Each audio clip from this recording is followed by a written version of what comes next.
തിരൂരങ്ങാടി താലൂക്ക് ആശുപത്രിയിൽ നിന്നും ട്രാൻസ്ഫർ ആയി പോകുന്ന ഡോക്ടർമാർക്ക് പകരം ഡോക്ടർമാർ വരാൻ തയ്യാറാവാത്തത് ആശുപത്രിയുടെ ദൈനംദിന പ്രവർത്തനത്തെ ബാധിക്കുന്നതായും അതുമൂലം രോഗികൾ പ്രയാസപ്പെടുന്നതായും നഗരസഭ ആരോഗ്യകാര്യ ചെയർമാൻ CP ഇസ്മായിൽ. താലൂക്ക് ആശുപത്രിയിലേക്ക് പോസ്റ്റിംഗ് ലഭിച്ച 5 ഡോക്ടർമാർ ജോലിയിൽ പ്രവേശിക്കാൻ തയ്യാറായിട്ടില്ല. നിങ്ങളുടെ സ്വപ്ന വിവാഹത്തിന്റെ പുത്തൻ പങ്കാളി Amiya gold and diamond, bypass road, Chemmad. ഈയിടെയായി ട്രാൻസ്ഫർ ഉൾപ്പെടെ 8ഓളം ഡോക്ടർമാരുടെ ഒഴിവുകളാണ് തിരൂരങ്ങാടി താലൂക്ക് ആശുപത്രിയിൽ നിലവിലുള്ളത്. ഇതിൽ ജനറൽ വിഭാഗത്തിൻ്റെ 2 ഒഴിവുകൾക്ക് പുറമെ ഗൈനക്കോ, ഒഫ്തമോളജി, ത്വക്കുരോഗ വിഭാഗം, സൈക്യാട്രി, അസിസ്റ്റന്റ് സർജൻ തുടങ്ങിയ ഡിപ്പാർട്ട്മെൻറ്റുകളിലെയും ഒഴിവുകൾ നികത്താൻ പറ്റാത്തത് ഏറെ പ്രതിസന്ധി സൃഷ്ടിക്കുന്നുണ്ട്. ഇതിൽ സൂപ്രണ്ടിൻ്റെ ഒഴിവിന് പുറമെ ലീവിൽ പോയതുൾപ്പെടെ ഒഫ്താമോളജിയും ത്വക്കുരോഗ ഡിപ്പാർട്ട്മെൻറ്റും സൈക്കാട്രിയും അസിസ്റ്റന്റ് സർജൻ പോസ്റ്റും മാസങ്ങളും വർഷങ്ങളുമായി ഒഴിഞ്ഞുകിടക്കുകയാണ്. നിരവധി തവണ ബന്ധപ്പെട്ടവരുടെ ശ്രദ്ധയിൽപ്പെടുത്തിയിട്ടും പരിഹാരമായിട്ടില്ലെന്ന് തിരൂരങ്ങാടി നഗരസഭ ആരോഗ്യകാര്യ ചെയർമാൻ CP ഇസ്മായിൽ പറഞ്ഞു. ഇതിനിടയ്ക്ക് പുതിയ ട്രാൻസ്ഫർ ലിസ്റ്റിൽ ഉൾപ്പെട്ട് പോയവർക്ക് പകരം കഴിഞ്ഞ മാസം ആരോഗ്യ വിഭാഗം പുറത്തിറക്കിയ ലിസ്റ്റിൽ 3 പേർക്ക് തിരൂരങ്ങാടിയിലേക്ക് പോസ്റ്റിംഗ് ഓർഡർ ഇറക്കിയിട്ടും ഇവർ 3 പേരും തിരൂരങ്ങാടി എടുക്കാതെ മറ്റിടങ്ങൾ ആവശ്യപ്പെട്ട് പോവുകയായിരുന്നു. കഴിഞ്ഞ ദിവസം ഇറക്കിയ സെക്കൻഡ് ലിസ്റ്റിലും 2 പേർക്ക് തിരൂരങ്ങാടിയിലേക്ക് പോസ്റ്റിംഗ് നൽകിയിട്ടുണ്ടെങ്കിലും അവരും ഇതുവരെ വരാൻ തയ്യാറായിട്ടില്ല.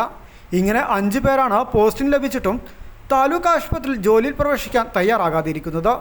ഡോക്ടർമാർക്കിടയിലും അവരുടെ യൂണിയനുകൾക്കിടയിലും തിരൂരങ്ങാടിയെക്കുറിച്ചുള്ള മോശം പ്രതിച്ഛായയും ഡോക്ടർമാർ സുരക്ഷിതരല്ല എന്നുള്ള പ്രചാരണവുമാണ് ഡോക്ടേഴ്സ് തിരൂരങ്ങാടിയിലേക്ക് വരാൻ തയ്യാറാവാത്തതെന്നാണ് ബന്ധപ്പെട്ട ചില കേന്ദ്രങ്ങളിൽ നിന്ന് ലഭിക്കുന്ന വിവരമെന്നും നിലവിൽ അത്യാഹിത വിഭാഗവും ജനറൽ OPയും ഡോക്ടർമാരുടെ ഒഴിവ് കാരണം ഏറെ പ്രയാസത്തിലാണെന്നും നഗരസഭ ആരോഗ്യകാര്യ ചെയർമാൻ CP ഇസ്മായിൽ പറഞ്ഞു.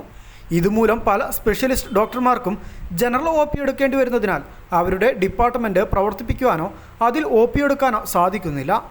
ഇതിനൊക്കെ പുറമെ സൂപ്രണ്ടിൻ്റെ ചുമതല മറ്റൊരു സീനിയർ ഡോക്ടർക്ക് നൽകിയിട്ടുണ്ടെങ്കിലും സ്ഥിര സംവിധാനമില്ലാത്തത് ഇതിൻ്റെയൊക്കെ കോർഡിനേഷനെയും 2025-26 വർഷത്തെ കായകൽപ്പ അവാർഡിനുള്ള NSQ അസസ്മെൻറ്റിൻ്റെ പ്രവർത്തനത്തെയും സാരമായി ബാധിക്കുന്നുണ്ട്. ദിനേന 2000-ഓളം രോഗികൾ ആശ്രയിക്കുന്ന ജില്ലയിലെ തന്നെ പ്രധാന ആശുപത്രിയുടെ ഈ ശോചനീയാവസ്ഥയ്ക്ക് അടിയന്തര പരിഹാരം കാണണമെന്നാണ് നഗരസഭാ ഭരണസമിതിയും ആശുപത്രി മാനേജിംഗ് കമ്മിറ്റിയും ബന്ധപ്പെട്ടവരോട് ആവശ്യപ്പെടുന്നതെന്നും CP ഇസ്മായിൽ പറഞ്ഞു. താലൂക്ക് ആശുപത്രിയിൽ നിലവിൽ ഡോക്ടർമാരുടെ കുറവ് വലിയ തോതിലുള്ള പ്രതിസന്ധിയാണ് ആശുപത്രിയുടെ ദൈനംദിന പ്രവർത്തനത്തിന് ബാധിക്കുന്നത്. ദിനേന ഏതാണ്ട് 2000-ഓളം ഔട്ട് പേഷ്യൻ്റ് വിഭാഗം ആശ്രയിക്കുന്ന ഈ ആശുപത്രി ജില്ലയിൽ തന്നെ വളരെ ഉയർന്ന നിലവാരം പുലർത്തുന്നൊരു ആശുപത്രിയാണ്. ജില്ലയിൽ തന്നെ ഇത്ര ഒരുപക്ഷെ ഔട്ട് പേഷ്യൻ്റ് വിഭാഗമുള്ളൊരു ആശുപത്രി ജില്ലയിൽ തന്നെ ഒരു ജില്ലാ ആശുപത്രിയെ കിടപിടിക്കുന്ന രൂപത്തിലുള്ള പ്രവർത്തനങ്ങളും അടിസ്ഥാന സൗകര്യങ്ങളും അതുപോലെ തന്നെ രോഗീ സൗഹൃദ ആശുപത്രിയായി നമ്മൾ പ്രഖ്യാപിക്കപ്പെടുകയും പ്രവർത്തിക്കുകയും ചെയ്യുന്ന ഒരു ആശുപത്രിയാണ്. ഇവിടെ ഇപ്പം നിലവിൽ ഡോക്ടർമാരുടെ വളരെ വലിയ 8ഓളം പ്രധാനപ്പെട്ട ഡോക്ടർമാരുടെ കുറവ് ഇന്ന് ആശുപത്രിയുടെ ദൈനംദിന പ്രവർത്തനത്തെ വളരെ സാരമായി ബാധിക്കുന്നുണ്ട്. മാത്രമല്ല രോഗികൾക്ക് ഇതിൽ വളരെയേറെ പ്രയാസങ്ങളും നേരിടുകയാണ്. രോഗികൾ പ്രതീക്ഷിച്ച് വരുന്ന ഡോക്ടർമാർക്ക് അവരെ കാണാൻ പറ്റാത്തൊരു സാഹചര്യമാണ് ഇപ്പോൾ നിലനിൽക്കുന്നത്.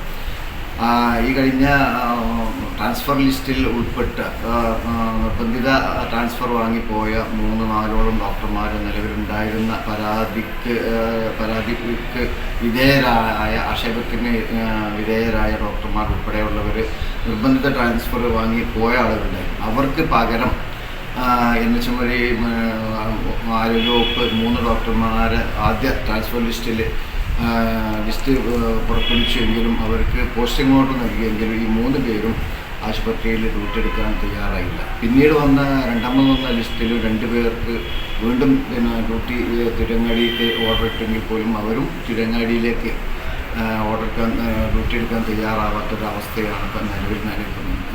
താലൂക്ക് ആശുപത്രിയെ സംബന്ധിച്ചിടത്തോളം നിലവിൽ സ്പെഷ്യലൈസ് വിഭാഗത്തിൽ തന്നെ ഒരുപാട് ഒഴിവുകളുണ്ട്. ഒഴിവുകൾ എന്ന് പറയുന്നത് നമ്മുടെ ഓർത്തോ വിഭാഗം ഇപ്പോൾ കൃത്യമായിട്ട് പ്രവർത്തിക്കുന്നുണ്ട്. അതുപോലെ തന്നെ ഗൈനക് ഡിപ്പാർട്ട്മെൻറ്റിൽ ഒരു ഒഴിവ് ബാക്കിയുണ്ട്. അതുപോലെ തന്നെ കാഷ്വാലിറ്റിയുടെ MO അതിൽ 2 ഒഴിവ് ബാക്കിയുണ്ട്. ഗൈനക്കിൽ ഒരു ഒഴിവ് ബാക്കിയുണ്ട്. ഒഫ്തമോളജിയിൽ ഒരു ഒഴിവുണ്ട്. സൈക്കാട്രിയിൽ ഒഴിവുണ്ട്. അതുപോലെ തന്നെ ത്വക്കുരോഗം വിഭാഗത്തിൽ ഒരു ഒഴിവുണ്ട്. ഇതിൽ ലീവ് എടുത്ത് പോകുന്ന ഡോക്ടർമാർക്ക് പകരം വരാനോ അല്ലെങ്കിൽ തസ്തിക ഒഴിഞ്ഞു കിടക്കുന്നതിന് പകരം വെക്കാനോ ഇതുവരെ ആരോഗ്യവകുപ്പ് തയ്യാറായിട്ടില്ല. തയ്യാറായാൽ തന്നെ പലരും തിരുരങ്ങാടിയെ സംബന്ധിച്ചിടത്തോളം നമ്മൾ മനസ്സിലാക്കുന്നത് നമുക്ക് ലഭ്യമായ അറിവ് പ്രകാരം തിരുവരങ്ങാടിയെ ഒരു ഭീകര പ്രദേശമായ തിരുവരങ്ങാടി താലൂക്ക് ആശുപത്രിയെ ഡോക്ടർമാർക്ക് സ്വകാര്യമായി പ്രവർത്തിക്കാനുള്ള സാഹചര്യമുള്ള ആശുപത്രിയല്ല എന്നുള്ള നിലയിലുള്ള ഒരു പ്രചണ്ഡമായ ഒരു പ്രചാരം പല കോണുകളിൽ നിന്നും അഴിച്ചുവിടുന്നതായിട്ടാണ് നമുക്കറിയാൻ സാധിച്ചത്. അതിൽ പല സംഘടനകൾക്കും അതിൽ പങ്കുണ്ട്. അപ്പോൾ തിരുവരങ്ങാടി താലൂക്ക് ആശുപത്രിയെ സമൂഹ മധ്യത്തിൽ മോശമാക്കി ചിത്രീകരിക്കുകയും പിന്നെ അതിന് ഉതകുന്ന രീതിയിലുള്ള പ്രവർത്തനങ്ങൾ അണിയറയിൽ നടത്തിക്കൊണ്ട് ഡോക്ടർമാരിങ്ങോട്ട് വരാതിരിക്കാൻ ചില ശ്രമങ്ങൾ ഇതിൻ്റെ ഭാഗമായി നടക്കുന്നുണ്ടോ എന്നുള്ളതാണ് ഞങ്ങളൊക്കെ സ്വാഭാവികമായി സംശയിക്കുന്നത്. നമ്മളെ സംബന്ധിച്ചിടത്തോളം ഇവിടെ സമരങ്ങൾ ഉണ്ടായിട്ടുണ്ട്. ഡോക്ടർമാർക്കെതിരെയുള്ള പ്രതിഷേധ സമരങ്ങളും അതുപോലെ തന്നെ മറ്റു പ്രതിഷേധ പരിപാടികളൊക്കെ ഉണ്ടായിട്ടുണ്ട്. അതിനൊക്കെ അതിൻ്റേതായ കാരണങ്ങൾ ഉണ്ടായിട്ടുണ്ട്. എല്ലാ ഡോക്ടർമാരെയും അധിക്ഷേപിക്കാനോ എല്ലാ ഡോക്ടർമാരെയും പ്രതിഷേധം അറിയിക്കാനോ ഒന്നും ആരും ചെയ്യാ. ചില വ്യക്തികളിൽ നിന്ന് കാണപ്പെട്ട ചില പ്രവർത്തനങ്ങളുടെ ഭാഗമായിക്കൊണ്ട് നടന്ന പ്രതിഷേധ സമരങ്ങളൊക്കെ അതിൻ്റെ ആ രീതിയിൽ തന്നെ ഉൾക്കൊണ്ടുകൊണ്ട് കാര്യങ്ങൾ നീക്കുന്നതിന് പകരം എല്ലാത്തെയും ഒരേ അർത്ഥത്തിൽ കണ്ടുകൊണ്ട് ആശുപത്രിയെ മോശമാക്കാനോ അല്ലെങ്കിൽ ഇതിൻ്റെ പ്രവർത്തനത്തെ ഇല്ലായ്മ ചെയ്യാനോ നടത്തുന്ന ഇത്തരം പ്രവർത്തനങ്ങൾ ഒരു നിലക്ക് നമുക്ക് അംഗീകരിച്ചു കൊടുക്കാൻ സാധിക്കുന്നത്. ഞങ്ങൾ ബന്ധപ്പെട്ട എല്ലാ ഡിപ്പാർട്ട്മെൻറ്റുകളും ആരോഗ്യവകുപ്പ് ഉൾപ്പെടെ അതുപോലെ തന്നെ DMO ഉൾപ്പെടെയുള്ളവർക്കൊക്കെ പറഞ്ഞിട്ടുള്ളത് വളരെ അടിയന്തരമായിട്ട് ഈ നിയമനങ്ങൾ നികത്തിക്കൊണ്ട് ഇവിടുത്തെ ഒഴിവുകൾ പരിഹരിച്ചുകൊണ്ട് അടിയന്തരമായി ഡോക്ടർമാരെ നിയമിക്കാനുള്ള തീരുമാനങ്ങൾ ഉണ്ടാവണം. അല്ലാതിരുന്നാൽ ഇപ്പോൾ നിലവിൽ ഇതിൻ്റെ ഒരു ബുദ്ധിമുട്ട് മറ്റൊരു തലത്തിലേക്ക് കൂടി ബാധിക്കുകയാണ്. കാരണം ജനറൽ വിഭാഗം OP ഡോക്ടർമാരുടെ കുറവ് കാരണം പല സ്പെഷ്യലൈസ്ഡ് ഡോക്ടേഴ്സും അവർ ജനറൽ OP നോക്കുന്ന സമയത്ത് അവരുടെ OP ഇപ്പോൾ ഉദാഹരണത്തിന് സർജനാണെങ്കിൽ സർജൻ്റെ OP ആണ് കട്ട് ചെയ്തിട്ട് ജനറൽ OPയിൽ അന്ന് ഡോക്ടർ ഇല്ലെങ്കിൽ ജനറൽ OPയിൽ ഇരിക്കേണ്ടി വരും. അപ്പോൾ സർജറിനെ പ്രതീക്ഷിച്ച് വരുന്ന രോഗികൾക്ക് സർജനെ കാണാൻ പറ്റാത്തൊരവസ്ഥയാണ് നിലക്കുന്നത്. അതുപോലെ തന്നെയാണ് ഓർത്തോ വിഭാഗമാണെങ്കിൽ പോലും മറ്റ് ഫിസിഷ്യൻ ആണെങ്കിൽ പോലും സ്പെഷ്യലൈസ്ഡ് ഡോക്ടേഴ്സ് ജനറൽ OPയിൽ കയറിയിരിക്കുമ്പം അവരെ കാണാൻ വരുന്ന ആളുകൾക്ക് അവരെ കാണാൻ പറ്റാത്ത ഒരവസ്ഥ ഉണ്ട്. എന്നാലും അവർ സ്പെഷ്യലൈസ്ഡ് OP എടുത്താലോ ജനറൽ OPയിൽ ഡോക്ടർ ഇല്ലാത്തൊരവസ്ഥയും വരുന്നത്. ഇത്തരം രണ്ടറ്റം മുട്ടിക്കാൻ വളരെയേറെ പ്രയാസപ്പെടുന്നു. നിലവിൽ 6 ഡോക്ടേഴ്സാണ് നമ്മുടെ അത്യാഹിത വിഭാഗത്തിൽ ഈ സമയത്ത് പ്രവർത്തിക്കുന്നത്. അതിൽ നിന്ന് 2 പേരുടെ കുറവെന്ന് നിലവിലുണ്ട്. അതും പ്രവർത്തനത്തെ ബാധിക്കുന്നുണ്ട്. അപ്പോൾ ഒരുപാട് ഏകദേശം 8ഓളം ഒഴിവുകൾ ഇന്ന് താലൂക്ക് ആശുപത്രിയിൽ നിലനിൽക്കുകയാണ്. ഈ 8ഓളം ഒഴിവുകൾ നിലനിർത്തിക്കൊണ്ട് താലൂക്ക് ആശുപത്രി ഇത്രയും ജനബാഹുല്യം തിങ്ങി നിറയുന്ന ഒരാശുപത്രിയെ എങ്ങനെയാണ് മുന്നോട്ട് കൊണ്ടുപോകാൻ സാധിക്കുക എന്നുള്ളതാണ് ഞങ്ങളൊക്കെ ആശങ്കപ്പെടുത്തുന്നൊരു കാര്യം. അപ്പോൾ ഇതിന് അടിയന്തരമായി പരിഹാരം ഉണ്ടാകണമെന്നാണ് നഗരസഭയും അതുപോലെ തന്നെ HMC ഒക്കെ ഒരേ സ്വരത്തിൽ ബന്ധപ്പെട്ടവരോട് അഭ്യർത്ഥിക്കുന്നത്. പിന്നെ ഈ ആശുപത്രിയുടെ നല്ല പ്രവർത്തനത്തിന് അതിൻ്റെ സഹായകരമായ പ്രവർത്തനത്തിന് ഒരു നല്ല റിസൾട്ട് നമ്മുടെ ആശുപത്രിക്ക് ഒരുപാട് പാവപ്പെട്ട ജനങ്ങൾ ആശ്രയിക്കുന്ന ഒരു അതിരാലയമാണ് നമ്മുടെ തിരുവനന്തപുരം മേഖലയുടെ തിരുവനന്തപുരം താലൂക്കിൻ്റെ എന്നുള്ളത് മനസ്സിലാക്കിക്കൊണ്ട് തന്നെ ഈ ആശുപത്രിയുടെ നല്ല പ്രവർത്തനത്തിന് സഹകരിക്കാനും ആശുപത്രികളെക്കുറിച്ചുള്ള മോശമായ പ്രചണ്ഡമായ പ്രചാരവേലകളിൽ നിന്ന് പൊതുസമൂഹം മാറി നിൽക്കണം എന്നുള്ളതാണ് ഞങ്ങൾക്ക് അഭ്യർത്ഥിക്കാനുള്ളത്. ഒരു സ്ഥാപനത്തെ മോശമാക്കി ചിത്രീകരിച്ച് സമൂഹത്തിനും അല്ലെങ്കിൽ രോഗികൾക്കും പ്രയാസമുണ്ടാക്കുന്ന അല്ലെങ്കിൽ ഡോക്ടർമാരും ജീവനക്കാരും കൂട്ട് വരാവുന്ന ഒരു സാഹചര്യം ഉണ്ടാവാത്ത രീതിയിലുള്ള പ്രവർത്തനങ്ങളിൽ നിന്ന് ആരും ഇടപെടരുത് എന്നുകൂടിയുള്ള ഒരു അഭ്യർത്ഥന ഇതിൻ്റെ കൂടെ വെച്ച് പറയാനുണ്ട്. കാരണം എല്ലാ കാര്യങ്ങളും ന്യായമായി തന്നെ നടക്കണം എന്നുള്ളത് കൊണ്ട് തന്നെയാണ് ആർക്കും ഒരു പ്രയാസമില്ലാത്ത രീതിയിൽ ഈ അതിരാലയം നല്ല നിലയിൽ മുന്നോട്ട് പോകാനുള്ള സഹകരണമാണ് ഞങ്ങൾ പ്രതീക്ഷിക്കുന്നത്. അത് ഡോക്ടർമാരുടെ ഭാഗത്തുനിന്ന് സർക്കാരിൻ്റെ ഭാഗത്തുനിന്ന് പൊതുസമൂഹത്തിൻ്റെ ഭാഗത്തുനിന്ന് സന്നദ്ധ സംഘടന രാഷ്ട്രീയ പാർട്ടികൾ എല്ലാവരുടെയും ഭാഗത്തുനിന്നും ഉണ്ടാവണം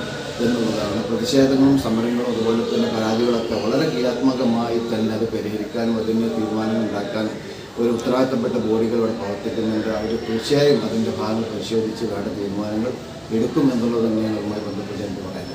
വിവാഹ സ്വപ്നങ്ങൾക്ക് പൊൻപകിട്ടേകി ആമിയ ഗോൾഡ് ആൻഡ് ഡയമണ്ട് നിങ്ങൾക്കായി ഒരുക്കുന്ന ആമിയ വെഡിംഗ് കളക്ഷൻ.